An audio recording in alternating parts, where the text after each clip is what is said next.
আজকের এই আয়োজনে সবাইকে স্বাগত। আজ আমরা সম্পূর্ণ নিরপেক্ষ দৃষ্টিকোণ থেকে অত্যন্ত আকর্ষণীয় এবং গভীর একটি তাত্ত্বিক বিষয় বিশ্লেষণ করতে যাচ্ছি।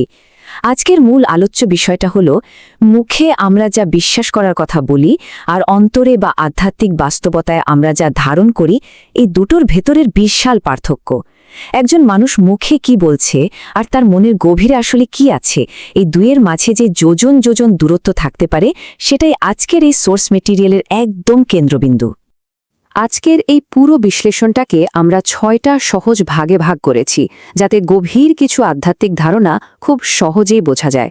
আমরা শুরু করব মুখের বিশ্বাস বনাম অন্তরের বিশ্বাস দিয়ে। এরপর একে একে দেখব ঐশ্বরিক আলোর আকর্ষণ, ইঞ্জিনবিহীন গাড়ির মতো বিভিন্ন সম্প্রদায়ের অবস্থা, শূন্য অন্তর ও আধুনিক ট্র্যাজেডি, ঐতিহাসিক প্রমাণ হিসেবে কারবালার ঘটনা এবং সবশেষে ইসলামের প্রকৃত মূল্য।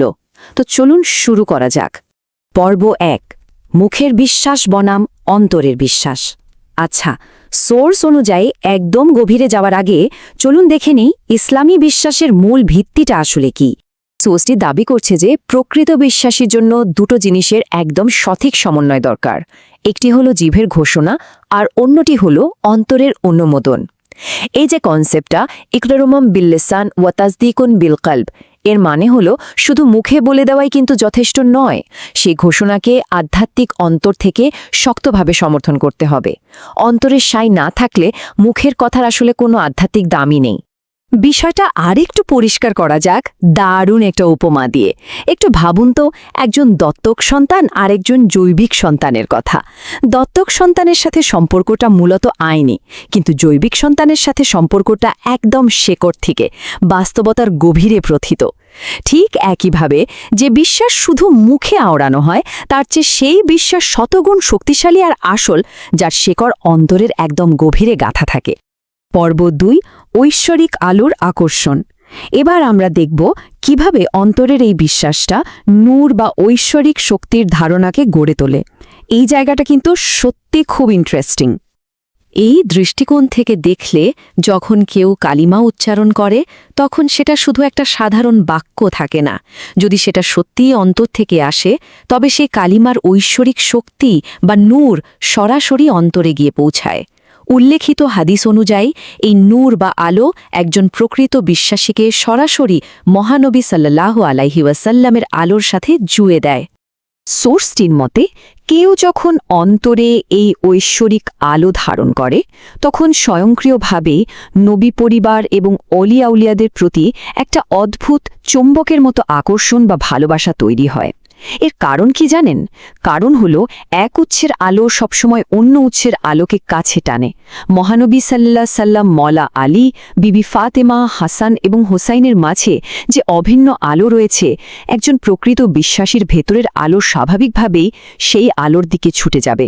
পর্ব 3, ইঞ্জিনবিহীন গাড়ির মতো বিভিন্ন সম্প্রদায়। এখন এই কিছুটা বিমূর্ত আধ্যাত্মিক তত্ত্বকে খুব সুন্দর আর আধুনিক একটা উদাহরণের মাধ্যমে সোর্সে তুলে ধরা হয়েছে। এখানে বিভিন্ন ধর্মীয় সম্প্রদায়কে একেবারে বিলাসবহুল গাড়ির সাথে তুলনা করা হয়েছে। ধরুন, কারো কাছে হয়তো BMW, মার্সিডিজ বা টয়োটার মতো খুব দামি একটা গাড়ি আছে, কিন্তু যদি সেই গাড়ির ইঞ্জিনটাই নষ্ট থাকে, তাহলে কি সেই গাড়ির কোনো দাম আছে? চলবে সেটা? উৎসটি ঠিক এই কথাই বলছে। সুন্নি, বেরেলভি, শিয়া বা ওয়াহাবি নাম যাই হোক না কেন, যদি অন্তরে ঐশ্বরিক আলোই না থাকে, তাহলে বুঝতে হবে তাদের আধ্যাত্মিক ইঞ্জিন আসলে পুরোপুরি অকেজো। সুতরাং খুব গুরুত্বপূর্ণ যে পয়েন্টটা এখানে উঠে আসছে, তা হলো বাইরে থেকে আপনি যেই ধর্মের লেবেলই লাগিয়ে রাখুন না কেন, অন্তর ফাঁকা থাকলে সব অর্থহীন। সুলতান বাহর এই উদ্ধৃতিটা একেবারে পারফেক্টলি বুঝিয়ে দেয় যে যারা প্রকৃত প্রেমিক, তারা শুধু মুখে না, বরং একেবারে অন্তর দিয়ে কালিমা পাঠ করেন। পর্ব 4, শূন্য অন্তর এবং আধুনিক ট্র্যাজেডি। আমাদের আজকের এই বিশ্লেষণটা এবার খুব সিরিয়াস একটা দিকে মোড় নিচ্ছে। আমরা দেখব এই যে ফাঁকা বা শূন্য বিশ্বাস, এটার কারণে বাস্তবে আমাদের চারপাশের পৃথিবীতে কতটা ভয়ঙ্কর পরিণতি হতে পারে। আল্লামা ইকবালের খুব গভীর একটা কথা এখানে ব্যবহার করা হয়েছে। তিনি জোর দিয়ে বুঝিয়েছেন যে মুখে খুব বড় বড় কথা কিন্তু অন্তরে তার কোনো ছোঁয়া নেই, এমন অবস্থা হলে তা শুধু ধ্বংসই ডেকে আনে। মুখের কথার সাথে অন্তরের মিল না থাকলে সেই বিশ্বাসের আসলে কোনো ভিত্তিই থাকে না। সোর্সটি সরাসরি কিছু চরম আর কঠিন বাস্তবতার দিকে আঙুল তুলেছে। যারা হাজারা এবং সোয়াতে নিরপরাধ মানুষদের হত্যা করে কিংবা মসজিদে বোমা মারে, যেখানে হয়তো শত শত পবিত্র কোরআন রাখা আছে, তারাও কিন্তু নিজেদের মুসলিম বলেই দাবি করে। এই বিশ্লেষণ অনুযায়ী এই ধরনের কাজই প্রমাণ করে যে তাদের অন্তরে আসলে কোনো ঐশ্বরিক আলো নেই, বরং তারা প্রকৃত বিশ্বাসের জায়গা থেকে নয়, স্রেফ ৭০ জন হুর পাওয়ার লোভের মতো জাগতিক আর বিকৃত বাসনা দ্বারা চালিত হয়। আর ঠিক এখানেই একটা খুব বড় আর কঠিন প্রশ্ন সামনে এসে দাঁড়ায়। একটা গোষ্ঠী যখন মুখে বিশ্বাসের কথা বলে অথচ তাদের প্রতিটি কাজে চরম অন্ধকার আর নৃশংসতা ফুটে ওঠে, তখন এই প্রশ্নটা আসতেই পারে, অন্তরে আলো না থাকলে সে বিশ্বাসটা আসলে কোথায় গিয়ে লুকায়? পর্ব ৫, কারবালা, ঐতিহাসিক প্রমাণ। এই প্রশ্নের উত্তর খুঁজতে সোর্সটি আমাদের নিয়ে যায় ইতিহাসের এক চূড়ান্ত প্রমাণের দিকে, আর সেটা হলো কারবালার ট্র্যাজেডি। মুখের কথা আর ভেতরের শূন্যতার পার্থক্যটা ইতিহাসে এর চেয়ে স্পষ্টভাবে আর কোথাও বোধহয় ফুটে ওঠেনি। এটা ইতিহাসের একটা চরম প্রহসন। যারা সেদিন নির্মমভাবে নবীর দৌহিত্রের উপর আক্রমণ করেছিল, যারা তীর আর তলোয়ার হাতে তার বিরুদ্ধে দাঁড়িয়েছিল, তারাও কিন্তু মুখে ওই একই ধর্ম অনুসরণের দাবি করত। আশ্চর্যের বিষয় হলো তারাও নিজেদের মুসলিমই বলতো।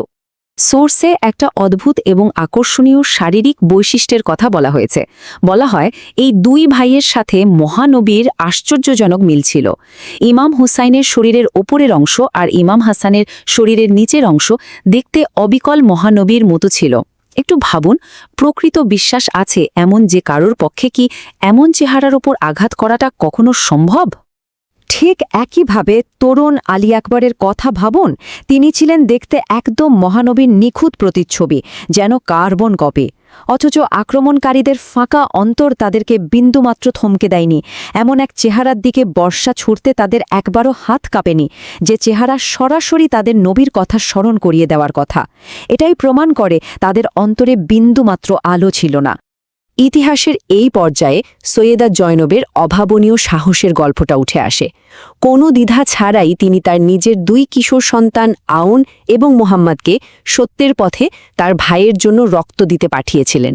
এটা ছিল অন্তরের একদম খাঁটি আলো আর বিশ্বাসের একটা অনন্য উদাহরণ। বন্দী অবস্থায় অবিশ্বস্ত কুফাবাসীদের প্রতি সৈয়দা জয়নবের এই শক্তিশালী কথাগুলো ইতিহাসে স্থায়ী হয়ে যায়।